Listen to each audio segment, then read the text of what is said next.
ভুট্টার অধিক ফলন পাওয়ার জন্য দুইটা টিপস আছে, যে দুইটা টিপস আজকের এই ভিডিওতে শেয়ার করব। তো যে সকল চাষি ভাইরা ভুট্টা চাষ করেন তারা এই ভিডিওটি সম্পূর্ণ দেখতে থাকুন। মাত্র দুইটা টিপস অনুসরণ করেই আপনি আপনার ভুট্টায় অধিক ফলন পেয়ে যেতে পারেন। যার প্রথমটি হচ্ছে আগাছা। আপনার জমিতে অবশ্যই আগাছা মুক্ত রাখতে হবে। যদি আপনার জমিতে এই রকম আগাছা থাকে তাহলে কিন্তু কোনোভাবেই আপনি ভুট্টায় ভালো ফলন পাবেন না। এখন যে জমিটি দেখতে পাচ্ছেন এই জমিতে দেখেন প্রচুর আগাছা রয়েছে এবং গাছের গ্রোথ যদি দেখেন গাছ কিন্তু খুব একটা ভালো না, কটা এবং মুসার সাইজও ছোট। এবং পাশের যে জমিটা রয়েছে এই জমিতে কিন্তু আগাছা নেই, একদম আগাছা মুক্ত এবং গাছ দেখেন গাছের গঠন অনেক মোটা এবং যে মুসাগুলো দেখছেন সে মুসাও কিন্তু বড় বড়। এই গাছে যে দুইটি মোসা দেখছেন এইটা হচ্ছে ফার্স্ট মোসা, এইটা সেকেন্ড মোসা।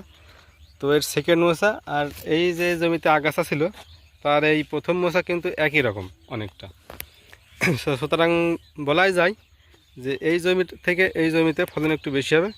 এর প্রথম কারণ হচ্ছে এই যে এই আগাছা। সুতরাং অবশ্যই আপনার জমিতে আগাছা মুক্ত রাখতে হবে।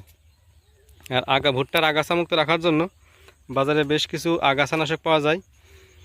সে আগাছানাশক আপনার জমির ভুট্টা রোপণের বয়স যখন 25 থেকে 30 দিন হবে তখন ওইটা স্প্রে করে দেবেন একটা সেচ দেওয়ার পরে, তাহলে আপনার জমিতে আর কোনো আগাছা থাকবে না। আর দ্বিতীয় যে টিপসটা নিয়ে কথা বলবো সেটা হচ্ছে অনুখাদ্য। আপনারা ভুট্টায় যে যে সার ব্যবহার করেন না কেন, ইউরিয়া, পটাশ, ডিএপি, টিএসপি যে সার ব্যবহার করেন না কেন, সাথে দুইটা অনুখাদ্য ব্যবহার করবেন, তাহলে ভুট্টার ফলন দেখতে পারবেন কেমন হয়। তো সেই দুইটা অনুখাদ্য আছে, একটা সালফার 80% আর একটা হচ্ছে আপনার বোরন 20%। তো সালফার বিঘা প্রতি 2 কেজি আর বোরন বিঘা প্রতি 1 কেজি হারে দিলেই ভুট্টার একটা বাম্পার ফলন কিন্তু আপনারা পেয়ে যাবেন। তো এই ছিল আজকের আলোচনা। দেখা হবে নতুন কোনো ভিডিওয়। ততক্ষণ পর্যন্ত সুস্থ থাকুন, সুন্দর থাকুন। আল্লাহ হাফেজ।